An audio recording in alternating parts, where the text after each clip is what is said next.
بسم اللہ الرحمن الرحیم وصلی اللہ علی نبینا وعلی آلہ وصحبہ اجمعین۔ ناظرین محترم، آج رمضان المبارک کی 10 تاریخ ہے اور آج کی تاریخ ام المومنین ملکۃ العرب حضرت سیدہ خدیجۃ الکبریٰ سلام اللہ علیہا کا یوم وصال ہے۔ بلا شبہ آپ کی ہستی، آپ کی شخصیت، آپ کی ذات گرامی امت مسلمہ کے لیے بالعموم اور امت مسلمہ کی ماؤں، بہنوں اور بیٹیوں کے لیے بالخصوص، بلکہ میں کہوں گا پوری انسانیت کی ماؤں، بہنوں اور بیٹیوں کے لیے آپ کی شخصیت رول ماڈل کی حیثیت رکھتی ہے۔ اللہ تعالیٰ نے حضرت خدیجۃ الکبریٰ کو ان گنت خوبیوں سے اور لا تعداد فضائل و کرامات سے نوازا ہوا تھا۔ آج ہم نے ان کے فضائل پر بہت کم گفتگو کرنی ہے، ایک ڈیفرنٹ اینگل سے ہم نے ان کی شخصیت کے حوالے سے زیادہ گفتگو کرنی ہے۔ جہاں تک ان کی فضیلت کی بات ہے تو علامہ ذہبی کا یہ کہنا ان کی فضیلت کے لیے کافی ہے کہ وہ فرماتے ہیں کہ اس بات پر امت کا اجماع ہے کہ رسول کریم علیہ السلام کے اعلان نبوت اور اظہار نبوت کے بعد سب سے پہلے جس ہستی نے رسالت محمدی کا کلمہ پڑھا وہ حضرت خدیجۃ الکبریٰ سلام اللہ علیہا ہی کی ہستی ہے۔ آپ نے ایک لمحے کی تاخیر نہ کی، بلکہ نزول وحی کے بعد جب آقا علیہ السلام اپنے کاشانہ نور میں واپس پلٹے تو یہ حضرت خدیجہ ہی تھیں جنہوں نے حضور کا استقبال کیا تھا۔ زملونی زملونی کا خطاب حضرت خدیجہ ہی کے نام تھا، جس کی تعمیل میں انہوں نے چادر اوڑھائی اور پھر خالق کائنات نے یا ایہا المزمل کے خوبصورت محبت برے کلمات کے ساتھ حضور کو مخاطب فرمایا تھا۔ اس موقع پر حضرت خدیجۃ الکبریٰ کی زبان نور سے نکلنے والے حضور کی سیرت طیبہ کے بیان پر مبنی کلمات ہر سیرت نگار کی سیرت نگاری کی بنیادیں، جنہیں امام بخاری کی بخاری شریف کے اندر مطالعہ کیا جا سکتا ہے۔ ہم نے آج اپنے ناظرین کی خدمت میں مسند امام احمد ابن حنبل اور ترمذی شریف کے حوالے سے حضور علیہ السلام کی ایک معروف حدیث پیش کرنی ہے۔ اس حدیث پاک میں حضور علیہ السلام نے جو فضیلت والی خواتین ہیں ان کا تذکرہ فرمایا۔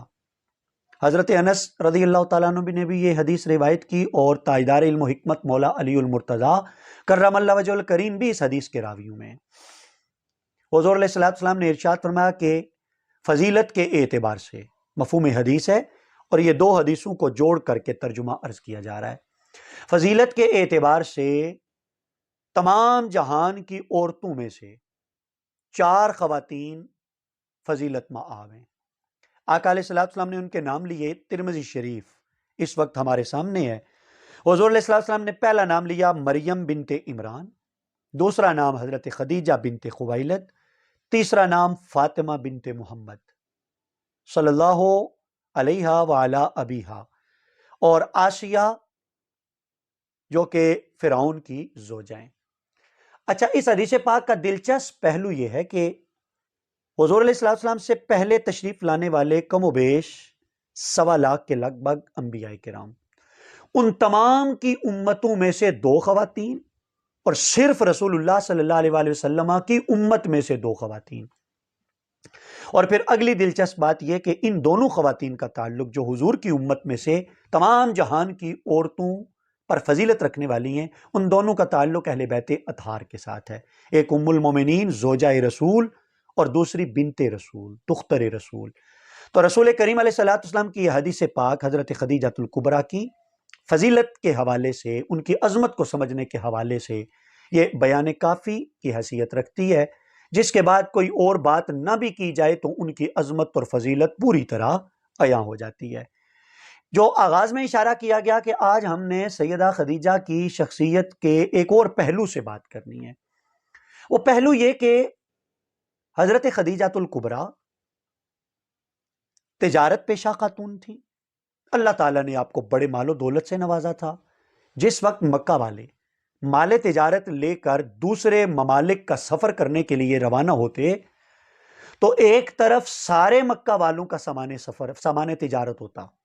اور دوسری طرف اکیلی حضرت خدیجہ الکبریٰ کا سامان تجارت، اور ان کا سامان تجارت ان تمام لوگوں کے سامان تجارت سے زیادہ ہوتا تھا۔ اللہ تعالیٰ نے اتنا مال انہیں عطا فرمایا تھا، اتنی دولت کی فراوانی رب کریم نے حضرت خدیجہ کو عطا فرمائی تھی۔ اب حضرت خدیجہ الکبریٰ، آپ کا تجارت پیشہ ہونا یہاں پہ خاص طور پر ذکر کرنے میں ہمارا مقصد یہ ہے کہ اتنی دولت رکھنے کے باوجود، تجارت کرنے کے باوجود، اور پھر تجارت براہ راست آپ نہیں کرتی تھی، بلکہ آپ اپنا سامان تجارت مزاربت کے اصول کے تحت وہ دوسرے لوگوں کو دے کے، جو اکثر مرد ہوتے تھے انہیں دے کر کے آپ بھیجا کرتی تھی۔ وہ تجارت کرتے اور اپنے منافع میں سے حصہ اپنا وصول کر لیتے، اور حضرت خدیجہ کا حصہ ان تک پہنچا دیا جاتا تھا۔ یہی ایک ان کے ہاں ٹریڈیشن تھی یا روایت تھی یا ان کا معمول تھا۔ اسی معمول کے مطابق پھر بالآخر رسول اللہ صلی اللہ علیہ وآلہ وسلم ابھی ان کا سامان تجارت مزاربت کے اسی اصول اور قاعدے ضابطے کے تحت آپ لے کر کے ملک شام گئے تھے، اور وہ جو سفر بعد میں حضرت خدیجہ کے ساتھ رسول کریم علیہ تحیۃ و ثنا کے نکاح کا ظاہری سبب بھی بنا تھا۔ اب مردوں کے ساتھ ان کی یہ تجارتی انٹریکشن آپ کہہ لیں، ان کی ڈیلنگ کہہ لیں، ان کی گفت و شنید کہہ لیں، لیکن اس کے باوجود جو قابل غور امر ہے وہ یہ کہ زمانہ جاہلیت میں بھی حضرت خدیجہ الکبریٰ طاہرہ کے لقب سے آپ جانی پہچانی جاتی تھی۔ کون نہیں جانتا کہ طاہرہ کا مطلب پاک ہوتا ہے، طاہرہ کا مطلب عفت مآب ہوتا ہے، طاہرہ کا مطلب عصمت مآب خاتون ہوتا ہے۔ گویا خالق کائنات نے انہیں کردار کی وہ مضبوطی عطا کی تھی، پختگی عطا کی تھی، اور سیرت کی وہ عظمت عطا کی تھی کہ جاہلیت کے لوگ بھی تسلیم کرنے پر مجبور ہوئے کہ اللہ تعالیٰ نے آپ کو طہارت کی دولت عطا فرمائی ہے۔ ہم سوچ سکتے ہیں کہ اسی دور میں میرے آقا کی شہرت صادق اور امین کی حیثیت سے، حضرت خدیجہ کی شہرت طاہرہ کی حیثیت سے، جوڑنے والے رب نے کیا کمال کا جوڑا کہ صادق اور امین رسول کے لیے انتخاب ہوا طاہرہ خاتون کا، حضرت خدیجہ الکبریٰ سلام اللہ علیہا کا۔ سمجھنے کی بات یہ ہے کہ یہ جو کہا جاتا ہے کہ اسلام وومن امپاورمنٹ کا مخالف ہے، اسلام وومن کی تجارتی ایکٹیویٹیز کو پسند نہیں کرتا ہے، یا اسلام عورت کو بالکل ڈربے میں بند کر کے رکھنے کا قائل ہے، اس حوالے سے گزارش یہ ہے کہ ایسا بالکل نہیں، بلکہ اسلام نے تمام تر امور کے لیے کچھ حدود و قیود متعین کر رکھی ہیں۔ اگر ان حدود و قیود کا خیال رکھا جائے تو کوئی بھی کام اسلام کی نظر میں معیوب نہیں رہتا۔ حدود و قیود سے مراد یہ کہ اگر کوئی خاتون تجارت کرتی ہیں لیکن اس کے ساتھ ساتھ سیدہ خدیجہ طاہرہ سلام اللہ علیہا کی طرح اگر وہ اپنے کردار کی حفاظت کرتی ہے، اگر وہ اپنے کریکٹر کی حفاظت کرتی ہیں، تو اس میں کیا شک ہے کہ ان کے لیے اس کام پر کوئی قدغن نہیں لگائی جا سکتی اور کوئی روک اور ٹوک نہیں کی جا سکتی۔ نہ ہی اسلام اس حوالے سے کوئی کسی قسم کی پابندی عائد کرتا ہے، لیکن کریکٹر، کردار اور سیرت، اس کی مضبوطی کا خیال رکھنا اور اس کو سنبھالنا، یہ مومن ہونے کے ناطے یہ ہر مومن کی ذمہ داری ہے۔ آپ کی شخصیت کے حوالے سے ایک دوسرا سبق، انسانیت کے نام، ماؤں بہنوں اور بیٹیوں کے نام، وہ یہ کہ حضور کے ساتھ عقد نکاح ہوا، اس کے بعد کی زندگی اور حیات مبارکہ حضرت خدیجہ کی ابھی اشارہ کیا گیا، بلکہ وضاحت کی گئی کہ اتنی مالدار خاتون ہمارے ہاں عام طور پر دیکھنے میں یہ آتا ہے کہ جن سوسائٹیز اور جن معاشروں کے اندر خواتین بالکل اس سینس میں آزاد ہوتی ہیں کہ وہ جابز پہ جاتی ہیں، وہ محنت مزدوری کرتی ہیں، پہلے وضاحت کر دی گئی کہ حدود و قیود کے اندر اس چیز پر اسلام کو کوئی اعتراض نہیں ہے، لیکن اب دیکھنے میں یہ آتا ہے یا تجربے میں یہ بات آتی ہے کہ وہ خاتون پھر وہ اپنے خاوند کو، اپنی فیملی کو کسی خاطر میں نہیں لاتی۔ گمانڈ یہ ہوتا ہے کہ میں تو خود کمانے والی ہوں، گمانڈ یہ ہوتا ہے کہ میں تو خود جاب ہولڈر ہوں، یا میں تجارت پیشہ ہوں، میں بزنس وومن ہوں، مجھے کسی کی کیا ضرورت ہے۔ عورت کو آزاد کرنے کا مطلب، خواتین کی امپاورمنٹ کا مطلب مادر پدر آزادی ہرگز نہیں۔ آئیے حضرت خدیجہ الکبریٰ کی ذات سے پھوٹنے والی روشنی، اس سے امت کی ماؤں اور بہنوں کو ہم انلائٹن کرنے کی ہم کوشش کرتے ہیں، اور امت کی ماؤں اور بہنوں کو وہ روشنی اپنی زندگیوں میں اتارنی چاہیے کہ حضرت خدیجۃ الکبریٰ ایک بیوی کی حیثیت سے ان کا کردار کیا تھا، اور حضرت خدیجۃ الکبریٰ کا ایک ماں کی حیثیت سے کردار کیا تھا۔ حضور کے ساتھ نکاح ہوتا ہے، آپ دولت کے گھمنڈ میں مبتلا نہیں ہوتی، بلکہ اپنے مال کی پائی پائی رسول اللہ صلی اللہ علیہ وآلہ وسلم کے قدموں میں ڈھیر کر دیتی ہیں۔ ایک لمحے کے لیے بھی ان کے دل میں دماغ میں یہ خیال نہیں آتا کہ میں مالدار خاتونوں میں گھر کا کام خود کیوں کروں، بلکہ شیب ابی طالب کے وہ تلخ حالات، وہ سخت حالات، وہ 3 سال ایسے کٹھن 3 سال کہ جن کا بیان پڑھ کے، جن کی تاریخ پڑھ کے رونگٹے کھڑے ہو جاتے ہیں۔ حضرت خدیجۃ الکبریٰ جیسی خاتون جو اس دولت کے ساتھ ان کا لائف سٹائل یا انداز حیات کیا ہوگا سوچا جا سکتا ہے، سمجھا جا سکتا ہے، لیکن انہوں نے یکسر ہر چیز فراموش کر دی حضور کی محبت میں۔ حضور اللہ کے نبی بھی تھے، رسول بھی تھے، لیکن ان کے ساتھ رشتہ تو شوہر کا تھا، اپنے خامن اور اپنے شوہر کے ساتھ وفا میں، اسلام کے ساتھ وفا میں انہوں نے شیب ابی طالب میں محصور ہونا قبول کر لیا، اپنی دولت اپنے شوہر حضور علیہ الصلوۃ والسلام کے قدموں میں ڈھیر کرنا انہوں نے قبول کر لیا، لیکن انہوں نے رسول اللہ صلی اللہ علیہ وآلہ وسلم سے بے وفائی نہ کی۔ ایک لمحے کے لیے، ایک لمحے کے لیے، ایک لہجے کے لیے، ایک ساتھ کے لیے اونچے لہجے میں بات کرنا تو کجا، کبھی تیکھی نظر سے رسول اللہ صلی اللہ علیہ وآلہ وسلم کو دیکھا تک نہیں۔ ناظرین کرام، آخر میں ام المومنین حضرت عائشہ صدیقہ رضی اللہ تعالی عنہا کا ایک قول مبارک، دراصل انہوں نے یہ قول رسالت بیان کیا، لیکن اس سے پہلے ان کا اپنا تجربہ۔ وہ فرماتی ہیں کہ مجھے کبھی کسی خاتون کے مقدر پر اتنا رشک نہیں آیا جتنا رشک حضرت خدیجہ کے مقدر پر آتا۔ وجہ یہ تھی کہ آقا علیہ السلام اکثر بڑی محبت کے ساتھ ان کا ذکر فرماتے۔ اگر کبھی کوئی بکری وغیرہ ذبح کی جاتی، ان کی سہیلیوں کی طرف رسول اللہ صلی اللہ علیہ وسلم اس میں سے باقاعدہ حصہ آپ بھیجا کرتے تھے، یہاں تک کہ فرماتی ہیں کہ ایک دن مجھے غصہ آیا اور میں نے حضور علیہ الصلوۃ والسلام کی خدمت میں عرض کاری دی کہ خدیجہ، مطلب آپ ہر وقت ان کا ذکر کرتے ہیں؟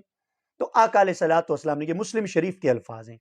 آقا علیہ الصلوۃ والسلام نے حضرت خدیجۃ الکبریٰ کی شان میں جو جملہ ارشاد فرمایا وہ انہی کا حصہ ہے۔ حضور نے ارشاد فرمایا کہ انی قد رزقت حبہا، مجھے اللہ نے خدیجہ کی محبت کا رزق عطا فرمایا ہے، مجھے خدیجہ کی محبت رزق بنا کے اللہ تعالیٰ نے عطا کی ہے۔ اب رزق کیا ہے؟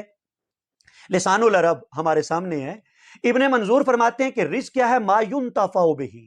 ہر وہ چیز جس کے ذریعے نفع حاصل کیا جائے۔ رحمت للعالمین، آقا فرماتے ہیں ان کی محبت رزق بنا کے عطا کی گئی۔ اس کا مطلب یہ ہے کہ خدیجہ کی محبت حضور کے لیے نفع مند ہے، حضور علیہ الصلوۃ والسلام کے لیے ایک مفید چیز ہے۔ اور پھر دوسرا کہا کہ رزق کا معنی ہوتا ہے عطا۔ اگر عطا اس کا معنی ہو تو حضور علیہ السلام کے اس جملے کا معنی یہ ہے کہ حضرت خدیجہ کی محبت، اس پر اعتراض نہ کیا جائے، اس لیے کہ خدیجہ کی محبت کوئی عام چیز نہیں ہے، عطیہ خداوندی ہے، عطائے پروردگار ہے جو رب ذوالجلال نے مجھے عطا کر دی۔ علامہ ابن منظور ایک اور بات لکھتے ہیں، فرماتے ہیں رزق 2 طرح کا ہوتا ہے، ایک رزق ہوتا ہے ظاہری، ایک رزق ہوتا ہے باطنی۔ ظاہری رزق وہ ہوتا ہے جو بدن کو قوت دیتا ہے، اور باطنی رزق وہ ہوتا ہے جو روح اور دل کو قوت عطا کرتا ہے۔ اب حضور علیہ السلام نے فرمایا مجھے ان کی محبت کا رزق دیا گیا ہے۔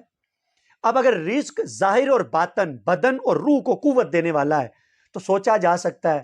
وہ خدیجۃ الکبریٰ کی محبت بھی کیا عجب چیز تھی کہ ان کی محبت بدن رسالت کی تقویت کا ذریعہ بنی، اور ان کی محبت قلب رسالت مآب صلی اللہ علیہ وآلہ وسلم کی تقویت کا ذریعہ بنی۔ ایک اور اینگل سے سمجھیے، غیر خدا کی محبت یہ دلوں کو طاقت نہیں دیتی۔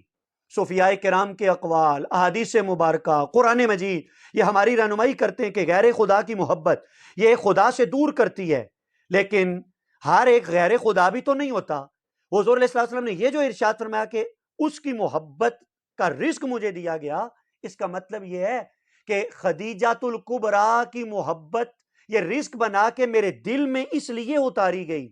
کہ خدیجہ کوئی رب سے جدا کرنے والی محبت اس کی نہیں ہے، بلکہ خدیجہ کی محبت قرب خدا کا ذریعہ ہے۔ اب جن کی محبت قلب رسالت میں آپ صلی اللہ علیہ وآلہ وسلم کے لیے تقویت کا ذریعہ بنے، جن کی محبت بدن رسول صلی اللہ علیہ نبی الکریم کے لیے قوت کا ذریعہ بنے، سمجھا جا سکتا ہے، سوچا جا سکتا ہے کہ امت مسلمہ کے لیے اور انسانوں کی ماؤں بہنوں اور بیٹیوں کے لیے ان کے نقوش راہ پر زندگی بسر کرنا یہ دنیا اور آخرت میں کس قدر عزتوں اور عظمتوں کا ذریعہ ثابت ہو سکتا ہے۔ اللہ تعالی ہمیں ان کے نقوش قدم پر زندگی بسر کرنے کی توفیق عطا فرمائے۔